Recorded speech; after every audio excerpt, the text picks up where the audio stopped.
Traders point அன்பர்களுக்கு சிறப்பு வணக்கம். நம்ம டிஸ்க்ளைமர் எடுத்துக்கிறோம். நம்ம இங்கே பேசக்கூடியது எல்லாமே தகவலாக மாத்திரமே பார்க்கப்படணும். இது நடக்கும், இது நடக்காதுன்னு சொல்லிட்டு நம்ம எந்த கருத்தையும் வலியுறுத்துறது கிடையாது. இது யாருக்கும் முதலீடு சம்பந்தமாக கொடுக்கப்படும் ஆலோசனையும் கிடையாது. பங்குகளை வாங்கவோ விற்கவோ நம்ம எந்த ஆலோசனையும் கொடுக்கப்படுறதில்ல. எல்லா தொழிலையும் ரிஸ்க் இருக்கும். ரிஸ்க்கை புரிஞ்சுக்கிட்டு எச்சரிக்கையோடு நம்ம செய்யும்போது எல்லாமே நல்லாயிருக்கும். நம்மளை ஆதரிக்கிற அனைத்து நல்ல உள்ளங்களுக்கும் நன்றி. வாழ்க வளமுடன். நண்பர்களே, நம்ம அந்த இதில் தான் நம்ம புதுசாக நம்ம கிரகம் ஸ்கோரை போட்டுட்டு நான் அதில் லிஸ்ட் அவுட் பண்ணியிருந்தேன் இல்லையா? அதிலேருந்து நான் இப்போ அடுத்த ஸ்டாக் சுப்ரியா லைஃப் சயின்ஸு அதை பிக் பண்ணேன். அது கொஞ்சம் வேலிடாக இருந்துச்சு. அதில் நான் அதை பிக் பண்ணேன். அந்த Supriya life science stock PE 25.1 இருக்குது. அதனால தான் நமக்கு அதில் டிக்கெட் பேப்பர்லேயே இதாகலை, ஸ்க்ரீன் அவுட் ஆகலை. ஏன்னா 25க்கு மேலே போச்சுனாலே ஹை ப்ரைஸ்ன்னு தான் நம்ம சொல்லுவோம், வேல்யூ கூடன்னு தான் சொல்லுவோம். ஆனால் இண்டஸ்ட்ரி பிஇ பார்த்தோம்னா 37 இருக்குது. அப்போ இண்டஸ்ட்ரியே ஹை பிஇயில் தான் ஓடிக்கிட்டு இருக்கு. அப்போ ஃபார்மா செக்டாரில் ஒரு அடி கொடுத்துட்டு மேலே ஏறப்போகுதான்னு நம்ம பார்க்கணும். இருக்கிறதுலே இதில் கம்மியான பிஇ இருக்கிறதா நம்ம செலக்ட் பண்ணணும். இதை நம்ம எடுத்து வச்சுக்குவோம். சப்போஸ் இந்த பிப்ரவரி மார்ச்சில் ஒரு அடி அடித்தாங்கன்னு வச்சுக்கோங்களேன், இவங்க கீழே இறங்கிட்டாங்கன்னா திருப்பி மேலே ஏறுறதுக்கான வாய்ப்புகள் இருக்கும். அதனால நம்ம அதை பார்த்து வச்சுக்குவோம். இது கிரகம்ஸ் இது பிபி புக் வேல்யூ 93 ரூபா இருக்குது. ப்ரைஸ் டு புக் பார்த்தோம் அப்படின்னு சொன்னால் 3.36. இதுவும் ஹையாக தான் இருக்குது. ஆனால் கிரகம் ஸ்கோர் 162 இருக்குது. கிரகம் ஸ்கோருக்கு கிட்டத்தட்ட 1.93% தான் இப்போ ஏறிக்கிட்டு இருக்கிறான். கிரகம் ஸ்கோரை காட்டிலும் 2 மடங்காவது ஏறணும். எப்படி நம்ம பிபி அண்டு ஸ்டாக் பிஇயை நம்ம மெட்ரிக் சிஸ்டத்தில் வைக்கிறோமோ, கிரகம் ஸ்கோரை நம்ம வைக்கிறோம். கிரகம் ஸ்கோருக்கு உண்டான ஃபார்முலா ஒன்றும் இல்லை. பிஇயும் பிபியும் தனித்தனியாக பார்த்துட்ருக்குறோம் பார்த்தீங்களா? இது ரெண்டுத்தையும் ஒன்றா சேர்த்து பார்த்தோம்னா எப்படி இருக்கும் அப்படிங்கிறது தான் கிரகம் நம்பரோட formula. √22.5 PE into PE into PP போட்டோம்னாக்க நமக்கு இந்த ஸ்கோர் வரும். இந்த ஃபார்முலாவை தான் நம்ம வச்சு போட்டுக்கிட்டு இருக்கிறோம். அப்போ பிஇயும் பிபியும் சேர்த்து கம்பைன் பண்ணோம்னா என்ன நடக்குதுங்கிறத இப்படி ஒரு ஃபியூஷன் போட்டது தான் கிரகம் நம்பர். அந்த கிரகம் நம்பர்லேருந்து நம்ம அதிலிருந்து வேல்யூவை நம்ம கொண்டு வரோம். இந்த கிரகம் நம்பர் ஒன்றும் நான் கண்டுபிடிச்சது இல்லை. இவர் நம்ம வான் பஃபட்டோட குரு கிரகம் இருக்கார் பார்த்தீங்களா? அவரோட ஃபார்முலா இது. அவர் தான் இந்த நம்பரை போட்டு வச்சுட்டு அதுக்கு ஏற்ற மாதிரி ஸ்டாக்கை வாங்கி விற்றுக்கிட்டு இருப்பார். அவங்கெல்லாம் பெரிய ஆள் ஆகிட்டாங்க. ஆனால் கிரகத்துக்கும் வான் பஃபட்டுக்குமே இந்த விஷயங்கள்லாம் சில இடங்களில் முரண்பாடுகள் இருக்கும். சரி, அது என்ன வேணாலும் இருந்துட்டு போகுது. நம்ம சார்ட்டையும் பார்க்க போகிறோம். வேல்யூ ஹை ப்ரைஸில் வாங்குறோமா இல்லையாங்கிறதையும் பார்க்க போகிறோம். புக்கை பொறுத்த வரைக்கும் இது 3.5%க்கு மேலே போயிருக்கு. ஹை 333 போயிருக்கு. இப்போ தான் இவன் டச் பண்ணியிருப்பான் போல இருக்குது. லோ 170 இருக்குது. அப்போ இதில் எவ்வளோ இறங்குறான்னு பார்ப்போம். நாட்கோ ஃபார்மாவே நமக்கு 18% என்னமோ வந்துச்சு. அந்த ரேஞ்சுக்கெலாம் இறங்கினான்னா இவன் திருப்பி மேலே ஏறுறதுக்கு வாய்ப்பு இருக்குன்னு நம்ம முடிவு பண்ணிக்கலாம். இவன் என்ன பண்ணுறான், குளோபல் ப்ரெசன்ஸ் ப்ளூ கலரில் கொடுத்துட்டான். ப்ளூ கலரில் கொடுத்ததெல்லாம் நாங்கள் கவர் பண்ணியிருக்கிறோம்னு சொல்கிறானா, இல்லாட்டி மிச்சம் இவங்கெல்லாம் பார்த்தீங்கன்னா அங்கே டாட்டாக வைப்பாங்க. இவன் டாட் எதுவுமே வைக்கல. எல்லாத்தையும் ப்ளூ கலராக கொடுத்துட்டு, என்னடா அது ஃபுல்லாக கவர் பண்ணிட்டான் போல இருக்கா, உலகம் பூரா இருக்கிறான் பாடுறா அப்படின்னு நான் நினச்சிக்கிட்டு இருந்தா 86 கண்ட்ரியில் தான் இவன் கவர் ஆகியிருக்கிறான். 86 கண்ட்ரியில் தான் இவனுடைய மார்க்கெட் இருக்குது குளோபலில். அதனால இந்த ப்ளூ கலரை கொடுத்து நம்ம பார்த்துட்டு நம்ம ஏமாற வேண்டியதில்லை. 86 கண்ட்ரியில் தான் இவன் பண்ணுறாங்கிறத புரிஞ்சுக்குவோம். புரிஞ்சுட்டு இவனுடைய ப்ராடக்ட் பார்த்தோம்னு வச்சுக்கோங்களேன், ப்ராடக்ட்டோட போர்ட்ஃபோலியோ பார்த்தோம்னா லைனப்பில் பெருசாக இருக்குது, ரொம்ப பெருசாக இருக்குது. ஹெல்த் கேரில் இந்த சைடு ஷெட்யூல் ஹெச் போட்டு அப்புறம் ஜென்ரலாக இருக்கக்கூடிய மெடிசின்ஸு வெல்பீயிங்ஸ் எல்லாம் வேறு போட்டுக்கிட்டு இருக்கிறாங்க. சரி, அதெல்லாம் நம்ம பார்த்தோம்னா நிறைய போய்கிட்டே இருக்கும். இதுக்கு கெமிக்கல்லாம் நமக்கு ஒன்றும் புரியாது. நிறைய பிராண்டெல்லாம் இருக்கும். அவன் என்ன பிராண்ட் ஏதாவது கொடுத்துருக்குறானான்னு பார்ப்போம். பிராண்டெல்லாம் ஒன்றும் கொடுக்கல. அவன் அப்படியே போய்கிட்டு இருக்கு.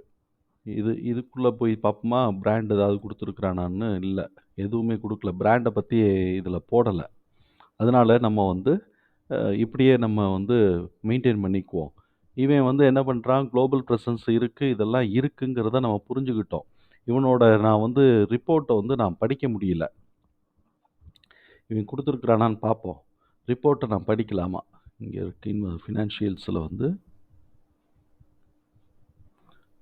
இவனோட ரிப்போர்ட்ட என்னால படிக்க முடியல. ஏன்னா என்ன கண்டுபிடிக்கல.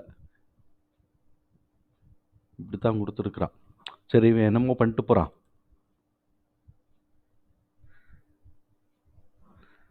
இப்படித்தான் குடுத்துருக்கிறான். என்னமோ பண்ணிட்டு போறான். நம்ம வந்து இவனுடைய ஃபினான்ஷியல் ஸ்டேட்மெண்ட்ஸ பார்ப்போம். ஃபினான்ஷியல் ஸ்டேட்மெண்ட்ஸ்ல பார்த்தோம்னாக்க, ஃபினான்ஷியல் ஸ்டேட்மெண்ட்ஸ் பார்க்கறதுக்கு முன்னாடி டிக்கெட் டேப்பரோடது பார்ப்போம். ரெட் ஃபிளாக் லோவா இருக்கு. என்ட்ரி பாயிண்ட் ஆவரேஜா இருக்கு. அப்ப கொஞ்சம் இறங்கட்டும்னு சொல்றான். ப்ராஃபிட்டபிலிட்டி ஹையா இருக்கு. குரோத் லோவா இருக்கு. வேல்யூவேஷன் ஹையா இருக்கு. பெர்ஃபார்மன்ஸஸ் லோவா இருக்கு. அப்ப இப்படிப்பட்ட இந்த கம்பெனி வந்து ஸ்மால் கேப்பு, ஹை ரிஸ்க். அதனால நம்ம கேர்ஃபுல்லா தான் போகணும். பீட்டா ஸ்கோர் என்னன்னு பார்ப்போம். இங்க பீட்டா ஸ்கோர காணோம். இதில பீட்டா ஸ்கோர காணோம். ஆனா என்ன பண்றாங்க பார்த்தீங்களா? அனாலிசிஸ்ட்லாம் வாங்க வாங்கன்னு நம்மள வந்து ஊக்குவிக்கிறாங்க. அப்பதானே அவன் வெளியில வர முடியும். அதனால நம்ம என்ன பண்றோம், உஷாரா நீ கொஞ்சம் இறக்குறபடி எங்கள வாங்க வைக்கிறதுக்கு வந்து ஒரு இறக்கம் குடுப்பேல்ல, அந்த இறக்கத்த நீ குடு. நான் அந்த இடத்துல வாங்கிக்கிறேன்னு நம்ம அவைங்கள மாரியே நம்மளும் ப்ளே பண்ணுவோம். அதனால வந்து இத புட் ஆன்ல வச்சுக்கிட்டு, அவைங்க வந்து இறக்கட்டும். அதாவது இந்த இண்டஸ்ட்ரியில எப்போதுமே வந்து ஹை பிரைஸ்ல இருக்குன்னு வச்சுக்கங்களேன், இதுக்கு மேல வாங்குன்ட்டு யாரும் ஏறும்னு சொல்லிட்டு யாரும் விக்க மாட்டாய்ங்க. மேல ஏத்தணும்னா ஒரு இறக்கம் குடுப்பாய்ங்க. ஏன்னா, இந்த இடத்துல வந்து என்ன ம இந்த பெரிய கம்பெனிஸ், பிக் பிளேயர்ஸ்லாம் என்ன பண்ணுவாங்கன்னா, buy at cheap, sell at high. இதுதான் அவிங்களுடைய பாலிசி. அப்ப ஆல்ரெடி மேல இருக்கு. இதுக்கு மேல ஏத்தணும் அப்படின்னு சொன்னா, அந்த ரேட்ல நான் ஏன் வாங்கணும்? அத காட்டிலும் ஒரு ரூ. 10 கம்மியா இருந்துச்சுன்னா, நான் அங்க தானே வாங்கணும். அப்படின்னு சொல்லிட்டு, அவிங்க ஒரு 50,000 ஷேர் வச்சிருக்கிறாய்ங்கன்னு வச்சுக்கங்களேன். அதுல 5,000 ஷேர வித்து விடுவாய்ங்க. வித்த உடனே பெரிய கேண்டிலா இறங்குமா, உடனே நம்ம எல்லாரும் தவ்வி விழுந்து போய் சேல்ஸ் பண்ணிக்கிட்டு இருப்போமா, இதான் அவனுக்கு தேவ.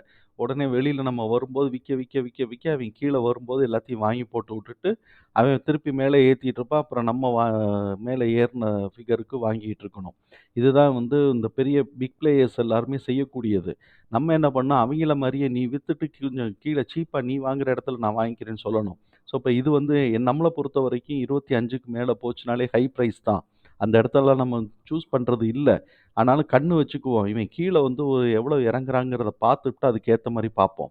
இப்ப ஃபாரின் இன்ஸ்டிடியூஷன்ஸ் வந்து என்ன பண்ணியிருக்கிறாய்ங்க, எஃப்ஐஎஸ் வந்து 5.34லிருந்து 4.56ஆ குறைச்சிருக்கிறாய்ங்க. 5.34லிருந்து 4.56ஆ குறைச்சிருக்கிறாய்ங்க. அப்ப கிட்டத்தட்ட வந்து ஒரு அ அ ப 0.7% கிட்டக்க 0.8% கிட்டக்க குறைச்சிருக்கிறாய்ங்க. டிஐஎஸ் என்ன பண்ணியிருக்கிறாய்ங்கன்னு பார்ப்போம். நம்மளுடைய டிஐஎஸ் வந்து அப்படியே மெயின்டெயின் பண்ணிட்டு இருக்கிறாய்ங்க. அவிங்க ஒண்ணும் பெருசா குறைக்கல. அவிங்க வந்து ஓரளவுக்கு அப்படியே மெயின்டெயின் பண்ணிட்டு இருக்கிறாய்ங்க. 0.08 தான் குறைச்சிருக்கிறாய்ங்க. மியூச்சுவல் ஃபண்ட்ஸ் எல்லாம் சுத்தமா இல்ல போங்கடா அப்படின்னு சொல்லிட்டு அம்புட்டையும் வித்து தள்ளி விட்டுட்டு, இப்ப தான் வந்து டிசம்பர் மாசத்துக்கு வந்து 0.4 ஆக்கி விட்டாய்ங்க. அவ்வளவும் 1.74லேருந்து எடுத்துட்டாய்ங்க. அப்ப எஃப்ஐஎஸ் வந்து லேசா இது பண்ணும்போது வாங்கியிருக்காய்ங்களா? இல்ல டிஐஎஸ் வாங்கியிருக்காய்ங்களா? இல்ல ரீட்டெயில் ட்ரேடர்ஸோட தலையில மொளகா அரைச்சிருக்கிறாய்ங்களான்னு தெரியல. அதனால நம்ம வந்து என்ன பண்ணணும், எல்லாரும் கீழ இறக்கிக்கிட்டு இருக்கிறதுனால உஷாரா இருந்துக்குவோம். இவனோட இது பார்த்தோம்னு வச்சுக்கங்களேன், ஃபினான்ஷியல் ஸ்டேட்மெண்ட்ஸ் நம்ம பார்த்தோம்னு வச்சுக்கங்களேன், இன்கம் ஸ்டேட்மெண்ட் பார்த்தோம்னா, இண்டஸ்ட்ரி ரெவென்யூவ காட்டிலும் 5 இயர்ஸ் சிஜிஆர்ல கூட இருக்கு. இண்டஸ்ட்ரியோட நெட் இன்கம்ம காட்டிலும் 5 இயர்ஸ் சிஜிஆர்ல கூட இருக்கு. மார்க்கெட் ஷேர் இன்கிரீஸ் ஆயிட்டு இருக்கு. பிரைஸ் இன்கிரீஸ் ஆயிடுச்சுன்னா, மார்க்கெட் ஷேர் இன்கிரீஸ் ஆகத்தானே செய்யும். அப்படி இருக்கக்கூடிய இந்த கம்பெனியோடதுல வந்து பார்த்தோம் அப்படின்னு சொன்னா, இவன் வந்து 2023ல 470 தான் எடுத்திருக்கிறான். போன வருஷத்த கம்பேர் பண்ணும்போது கிட்டத்தட்ட ரூ. 60,00,00,000 கம்மி. அதுக்கு முன்னாடி வருஷம் நம்ம 2021 எடுத்தோம்னு வச்சுக்கோங்களேன், 396. அப்ப 396 தான் அவனோட கோடி தான் இன்கம் ஆயிட்டுருக்கு. அப்ப அவனோடது ஃபிகர் வந்து எங்க நார்மலைஸ் ஆகுது? 322ல நார்மலைஸ் ஆகுதா? இல்லாட்டி 285ங்கிறது 19க்கு முன்னாடி இருந்துச்சு. அப்ப இந்த டைம் பூரா கோவிட் சிச்சுவேஷன்ல வந்து எல்லாம் மேல ஏறிட்டாய்ங்க. அப்ப ஃபார்மா இண்டஸ்ட்ரீஸ் பூராமே வந்து ஒரு ரீசெட் ஆகுதோ அப்படின்னு எனக்கு ஒரு ஃபீல். அ எல்லாமே இது வந்து நாட்கோக்கு பொருந்தும், ரெட்டிக்கு பொருந்தும், எல்லாத்துக்கும் ஐஓஎல்லுக்கு பொருந்தும், எல்லாத்துக்குமே பொருந்தும். 470 இப்ப வந்து எடுத்திருக்கிறான். அடுத்த தடவ இவன் கம்மியா எடுத்தான்னு வச்சுக்கங்க, அவங்க வந்து மார்க்கெட்ல திருப்பி இவன் வந்து ரீசெட் பண்ணி விட்டுருவாய்ங்க ரேட்ட. இந்த மாரி இருக்கும்போது இவனுடைய எபிடாவ பார்ப்போம். 138 எடுத்திருக்கிறான். 138ங்கிறது கிட்டத்தட்ட வந்து எத்தன பெர்சன்டேஜ்? 138 டிவைடட் பை 470 போட்டோம்னா 29%. அப்போ 30% கிட்டக்க எவிடா எடுக்கிறான். அதுல நெட் இன்கம் வந்து அதுல பாதி எடுக்கிறானா, அதுல பாதி இல்ல. அதுக்கும் மேலேயே எடுக்கிறான். அப்ப கிட்டத்தட்ட வந்து 16%, 17% எடுக்கிறான். நெட் இன்கம் வந்து பார்த்தோம்னா 122 122 நெட் இன்கம் இல்ல 89 தான். நெட் இன்கம் வந்து 89. நெட் இன்கம் 89 டிவைடட் பை 470 போட்டோம் அப்படின்னு சொன்னா 18% எடுக்கிறான். ஸோ, இப்போ 18% கிட்டக்க இவன் வந்து எடுத்திருக்கிறான் நெட் இன்கம். இதுவே ஒரு நல்ல பிசினஸ் தான். இபிஎஸ் வந்து ரொம்ப குறைஞ்சு போச்சு. ஏற்கனவே இருந்த 2 வருஷத்தோட இபிஎஸ்ஸ காட்டிலும் இது வந்து திருப்பி வந்து எங்க நார்மலைஸ் ஆகுது? 2020க்கு முன்னாடி தான் நார்மலைஸ் ஆகுது. அந்த ரேஞ்சுக்கு இப்ப இபிஎஸ் 11.7க்கு வந்திருக்கு. அதனால இப்போதைக்கு இதெல்லாம் அவ்வளோ ஈஸியா வாங்குவாங்களான்னு சொல்ல முடியாது. அடுத்து ஏறுனா தான் உண்டு. ஆனா 60 பைசா இது குடுத்துருக்கிறான். எது டிவிடெண்ட் குடுத்துருக்கிறான். அதனால இப்ப இவன் இந்த டிடிஎம்ம மீட் அவுட் பண்ணினா தான் இவனுக்கு வேலை நடக்கும். டிடிஎம் மீட் அவுட் பண்ணி இபிஎஸ் 12 இருந்துச்சுனாலாம் எந்திரிக்க மாட்டாய்ங்க. 16, 17 கடந்தா தான் எந்திரிப்பாய்ங்க. அதனால நம்ம இவைங்கள பேர்ல கண்ணு வச்சுக்குவோம். என்னைக்கு கிளம்புறானோ, அன்னைக்கு நம்ம வந்து என்னைக்கு மேல எழும்புறானோ, அன்னைக்கு நம்ம வந்து பார்த்துக்குவோம். இவன் என்ன பண்றான் பார்த்தீங்களா? டிடிஎம் வந்து 500 சொச்ச ரூவா, ரூ. 520 கோடி ரூவால்ல. அதுக்கு வந்து இப்ப வந்து இவன் ரூ. 270 கோடி ரூவா வந்து இப்ப கிட்டத்தட்ட ரூ. 270 கோடி ரூவாய்க்கு 2 குவார்ட்டர்ல கவர் பண்ணிட்டான். 2 குவார்ட்டர்ல ரூ. 270 கோடி ரூவாய்க்கு கவர் பண்ணியிருக்கிறான். டிடிஎம் நெட் ப்ராஃபிட் எவ்வளோன்னு பார்ப்போம். நெட் ப்ராஃபிட் ரூ. 100 கோடி ரூவா தான். டிடிஎம் நெட் ப்ராஃபிட் ரூ. 100 கோடி ரூவாய்க்கு எவ்வளோ ரூவா கணக்கு பண்ணியிருக்கிறான்? இவன் கிட்டத்தட்ட வந்து 51 கோடி ரூவாய்க்கு கனெக்ட் பண்ணிட்டான். ஸோ, அப்ப அவன் 50% என்ன தேவையோ, என்ன டிடிஎம்ல இருக்கோ அதுக்கு 50% எடுத்துட்டான். அப்ப புக் வேல்யூ வந்து 12ன்னு ஏறுறதுக்கான வாய்ப்புகள் இருக்குன்னே நம்ம கருதுவோம். இவனுடைய பேலன்ஸ் ஷீட்ல நம்ம ஒண்ணும் பெருசா ஒண்ணும் பார்க்க வேண்டியதில்ல. நான் கரண்ட் அசெட் வந்து 300 355 இருக்கு நான் கரண்ட் அசெட். நான் கரண்ட் லயபிலிட்டி வந்து பார்த்தோம்னா ரூ. 25 கோடி ரூவா தான் இருக்கு. அதுக்கு 10% கூட கடன் இல்ல. அதுக்கு 10% கூட கடன் இல்ல. எல்லாத்தையும் சேர்த்து பார்த்தோம்னா கூட டோட்டல் லயபிலிட்டி, டோட்டல் அசெட்ன்னு நம்ம பார்த்தோம்னு வச்சுக்கோங்க. அப்பவும் 10% கூட வரல. ஏன்னா ரூ. 82 கோடி ரூவா 10% கொஞ்சம் கூட இருக்கு. அதனால கடன் ரொம்ப கம்மியா இருக்கு. ஜெனரல் ரிசர்வ் எவ்வளோ இருக்குன்னு பார்ப்போம். ஜெனரல் ரிசர்வ் நமக்கு வந்து ஒரு முக்கியமான விஷயம் இல்லையா? அதனால ஜெனரல் ரிசர்வ் எவ்வளோ இருக்குன்னு பார்ப்போம். ஜெனரல் ரிசர்வ பத்தின ஏதாவது குடுத்துருக்கானா? இந்த இதுல குடுக்கல பாருங்க. இவன் வந்து ஜெனரல் ரிசர்வ பத்தி குடுக்கல. இவன் தான் ஜெனரல் ரிசர்வ பத்தி குடுப்பாய்ங்க. ஜெனரல் ரிசர்வ் வந்து எவ்வளவு இருக்குங்கிறத பேலன்ஸ் ஷீட்ல பார்ப்போம். ரூ. 737 கோடி ரூவா ஜெனரல் ரிசர்வ் வந்து செப்டம்பர் குவார்ட்டரோட முடியும்போது ரூ. 737 கோடி ரூவா இருக்கு. கிட்டத்தட்ட வந்து ஒரு ரூ. 50 கோடி ரூவாய மார்ச்லேருந்து செப்டம்பருக்குள்ள ஏத்தி வச்சிருக்கிறாய்ங்க. கடன் இல்லாத கம்பெனின்னு நம்ம பார்த்துட்டோம். லாங் டெர்ம் பாரோயிங்ஸும் சுத்தமா இல்ல. 0 இருக்கு. அவன் ஏற்கனவே இருந்த கடன மாத்துறதானா, இல்ல அதையும் குறைச்சு குறைச்சு குறைச்சு ஆமா. அதெல்லாம் குறைச்சு விட்டாய்ங்க. அதனால பெருசா ஒண்ணும் கடன் இல்ல. ஷார்ட் டெர்ம் பாரோயிங்ஸும் கம்மியா தான் இருக்கு. லீஸ் லயபிலிட்டீஸ் மாத்திரம் தான் ரூ. 5 கோடி ரூவாய்க்கு இருக்கு. ஆனா இந்த இத பொறுத்தவரைக்கும் இருக்கு. இப்படி பார்ப்போம். மார்ச் மாசம் பார்க்கணும். 0 தான் இருக்கு. ஷார்ட் டெர்ம் பாரோயிங்ஸ் வந்து 16 கோடி ரூவாய்க்கு இருக்கு. அதுதான் அந்த இடத்துல 29 கோடி ரூவான்னு காட்டிக்கிட்டு இருந்தது அதுவா தான் இருக்கிறதுக்கு வாய்ப்பு இருக்கு. இவன் என்ன பண்ணியிருக்கிறான் பாருங்களேன், பில்டிங் வந்து ஒரு 72 கோடி ரூவாய்க்கு அப்கிரேட் பண்ணியிருக்கிறான். ஏற்கனவே இருந்த ஃபிகர காட்டிலும் இங்க போயிருக்கு. பிளான்ட் அண்ட் மிஷினரி வேற வாங்கியிருக்கிறான். அப்ப தேவையான அளவுக்கு பிசினஸுக்கு தேவையான அளவுக்கு செலவு பண்ணியிருக்கிறான். அப்படி செலவு பண்ணியிருந்தான்னா, கேஷ் ஃப்ளோ என்ன பண்ணுது? -17 காட்டுது. நெட் கேஷ் ஃப்ளோ வந்து -17 காட்டுது. ஸோ, இப்ப இதெல்லாம் வந்து -17லாம் இருந்துச்சுன்னா, நம்ம என்டர் ஆகக்கூடாது. கொஞ்சம் வெயிட் பண்ணணும். கீழ இறங்கி பாசிட்டிவா வர்ற வரைக்கும் வெயிட் பண்ணணும். ஸோ, இப்ப 66 வந்து ஆப்பரேட்டிங் ஆக்டிவிட்டிலேருந்து வந்தா கூட, இன்வெஸ்டிங் ஆக்டிவிட்டிய வந்து 131. அப்ப பெருசா வந்த பணத்த பூரா இன்வெஸ்டிங் ஆக்டிவிட்டீஸ்ல போட்டிருக்கானான்னு பார்த்தோம்னாக்க, பிக்ஸ்ட் அசெட்ஸ் பர்ச்சேஸ் ரூ. 108,00,00,000. நம்ம அங்க பார்த்தோம்ல லேண்ட் அண்ட் பில்டிங் இதெல்லாம் வாங்கினது வகையில 108,00,00,000. அப்ப இந்த சைடு வரக்கூடிய கடன் வாங்காம இருக்கக்கூடிய ப்ராஃபிட்ட தான் அவன் ரொட்டேட் பண்ணியிருக்கிறான். அப்ப கையில பைசா வச்சுக்கவே இல்ல பாருங்க. எல்லாத்துக்கும் வாங்கி குமிச்சு போட்டான். வாங்கி குமிச்சு போட்டா, இனிமே அடுத்தடுத்து ரொட்டேஷன்ல தான் வச்சுக்கணும்னு சொல்லிட்டு. இப்ப இவன் என்ன பண்றான், கையில பைசா இல்லாம எல்லாத்தையும் வாங்கி குமிச்சு போட்டு மைனஸ்ல வச்சுட்டுருக்கிறான்னா, இவன் எப்படி டெப்டார்ஸ் பே அவுட் ரேஷியோ பார்த்தீங்கன்னாக்க, எப்படி அது சரியா வரும்? டேஸ் பேயபிள் பார்த்தோம்னாக்க, இங்க பாருங்களேன் 130,00,00,000 ஆயிருச்சு. டெப்டார் டேஸ் ஒரு 12 நாள் குறைஞ்சா கூட, டேஸ் பேயபிள் பார்த்தோம் அப்படின்னு சொன்னா, 130 ஆயிப்போச்சு. 130 ஆயிப்போச்சு. இப்போ பார்த்தீங்களா, இன்கிரீஸ் பண்ணி விட்டான் பார்த்தீங்களா? அங்கே மைனஸ் பண்ணி விட்டு, இங்கிட்டு இன்கிரீஸ் பண்ணி விட்டான் பாருங்க. அதுதான் பெரிய பிரச்சனை. இன்வென்டரி டேஸ் 234 ஆகி போயிருக்கு. அப்ப இவன் என்ன ரிசர்ச் நெறைய பண்ணிக்கிட்டு இருக்கிறான்னு அர்த்தம். கேஷ் கன்வர்ஷிங் சைக்கிள் பார்த்தீங்கன்னா, 11 நாள் கூடிருச்சு. 11 நாள் கூடிருச்சு.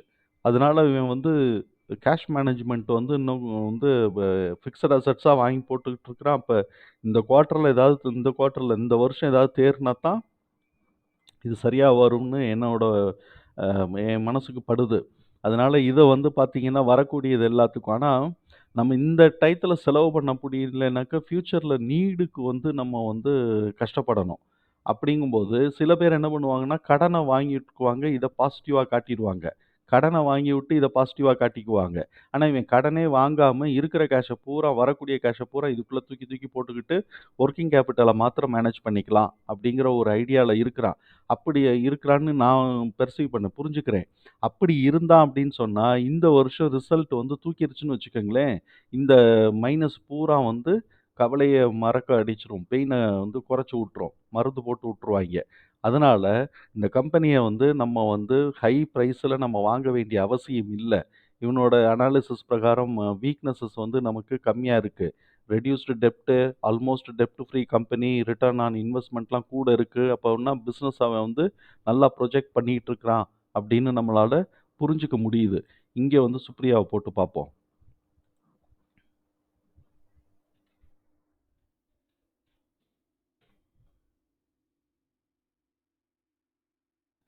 இங்க சுப்ரியாவ போட்டு பார்த்தோம்னு வச்சுக்கங்களேன், இது பிஇய பொறுத்தவரைக்கும் மேல இருக்கு.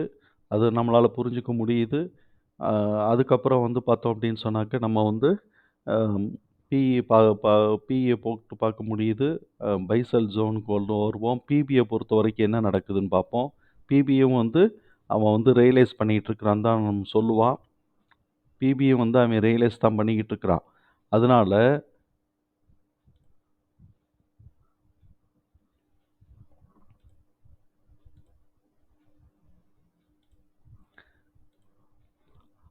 அதனால இந்த கம்பெனிய நம்ம கீழ இறங்கிட்டு ஏறும்போது நம்ம பார்த்துக்கலாம். ஆமா. பிபிக்கு வரவே இல்ல. கீழ இறங்கிட்டு ஏறும்போது நம்ம பார்த்துக்கலாம். கேஷ் மேனேஜ்மென்ட் இவ்வளவு தூரம் மைனஸ்ல இருக்குங்கிறத அவன் பண்றது சரியா இருந்தா கூட, இன்வெஸ்டர்ஸ் அப்படி பார்க்க மாட்டாங்க. அதனால நம்ம வெயிட் பண்ணுவோம். என்னதான் நடக்குதுங்கிறத நம்ம பார்த்து கீழ வாங்கிக்குவோம். எங்க வாங்கணுமோ அங்க போய் வாங்கிக்குவோம். இப்ப ரிசல்ட் எல்லாம் பார்த்தீங்கன்னா, டோட்டல் ரெவென்யூ இப்ப குவார்ட்டர்லி ரிசல்ட் எடுத்து வச்சிருக்கிறேன். அங்கே வந்ததுக்கிட்ட 270,00,00,000 அதெல்லாம் கரெக்ட்டா தான் இருக்கு. அதே அளவுக்கு தான் மெயின்டெயின் ஆயிட்டு இருக்கு. ஸோ, இப்ப இப்படிப்பட்ட இந்த கம்பெனிக்கு டெக்னிக்கலா நம்ம போனோம்னு வச்சுக்கங்களேன், ரூ. 600லேருந்து கீழ இறங்கியிருக்கிறான் பாருங்க. ரூ.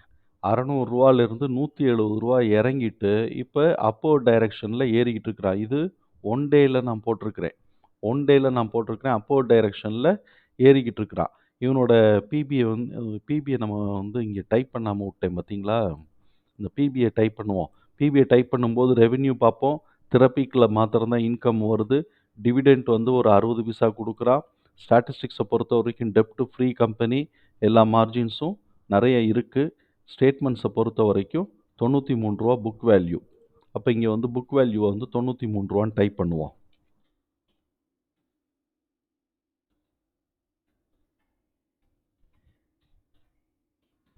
ரூ. 93ன்னு போட்டிருக்கிறோம். ஸோ, இப்ப இத ரூ. 93ன்னு வச்சுக்கிட்டோம்னு வச்சுக்கங்களேன். 4ன்னு போட்டோம்னா கூட 400 ஏறணும். ஆனா, இப்ப 300 தான் இருக்கிறான். 36 360வது போகணும். 360 போகல. 311ஓட ரிட்டர்ன் ஆகிட்டு இருக்கிறான். ஸோ, அப்ப இவன் வந்து இந்த ட்ரெண்டுக்கு வந்து இப்படி இறங்கிட்டு திருப்பி மேல ஏறுறதுக்கான வாய்ப்புகள் தான் இருக்குங்கிறது தான் நமக்கு இந்த டேலயுமே வந்து பார்த்தீங்கன்னு வச்சுக்கங்களேன், இந்த ட்ரெண்ட் வந்து பெருசா இல்ல. டேலயும் வந்து அப் ட்ரெண்டா இருந்தா கூட நம்ம இப்படி ஒரு கோட போடுவோம். இந்த ட்ரெண்ட் லைன்லேருந்து இப்படி ஒரு கோட போடுவோம்.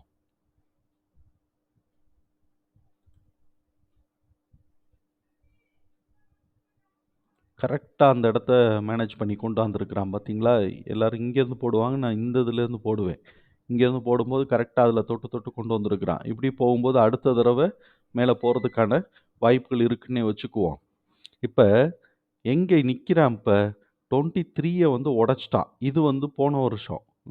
20 செப்டம்பர் வந்து 23ல கீழ வந்து நவம்பர் மாசத்துக்கு கீழ இறங்கிட்டு இப்ப ஏறிக்கிட்டு இருக்கிறான். அப்ப பிப்ரவரி மாசம் இந்த லெவல தொடுறதுக்கான வாய்ப்புகள் இருக்கு. இன்னும் கூட ரூ. 20, ரூ. 30 இறங்குறதுக்கான வாய்ப்புகள் இருக்கு. ஐ மீன் 38 வந்திருக்கிறான். 38 உடைச்சுட்டான்னு வச்சுக்கங்களேன், அப்புறம் வந்து 50, 61க்கு போவான். அப்படி போனான்னா 436க்கு வர்றதுக்கான வாய்ப்புகள் இருக்குன்னே நம்ம நம்புவோம். இவன் வந்து ட்ரெண்ட் வகையில பார்த்தோம்னா, அப் ட்ரெண்ட்ல இருக்கிறான். ஆனா, வேல்யூவேஷன் வகையில பார்த்தோம்னா, ஹை வேல்யூவேஷன்ல இருக்கிறான். அதனால, நம்ம கொஞ்சம் வெயிட் பண்ணி, நம்ம இவன் அடுத்தது கீழ இந்த சைடு எங்கிட்டாவது இந்த கோட்ட தொட்டான்னாக்க, ஒரு ரூ. 50, ரூ. 60 கீழ இறங்குறதுக்கு வாய்ப்பு இருக்கும். அந்த இடத்துல நம்ம வந்து வாங்கிக்கலாம். இப்ப வந்து மந்த்லி அசஸ்மென்ட் என்ன நடக்குதுன்னு பார்ப்போம். 1 மந்த் ஃபிகர் என்ன நடக்குதுன்னு பார்ப்போம்.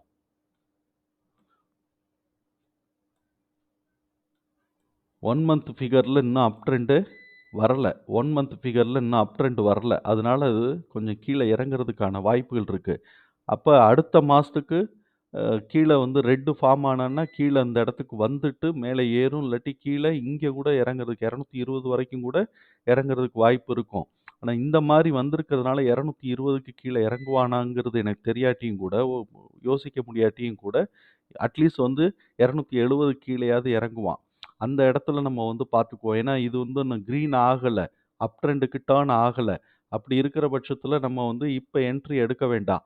அடுத்த மாசம் கேண்டில் வந்து கிரீன் கலர் கேண்டில் ஃபார்ம் ஆகுதா? இல்லாட்டி இதுவே வந்து அடுத்த இதுக்கு மேல போகுதான்னு பார்ப்போம்.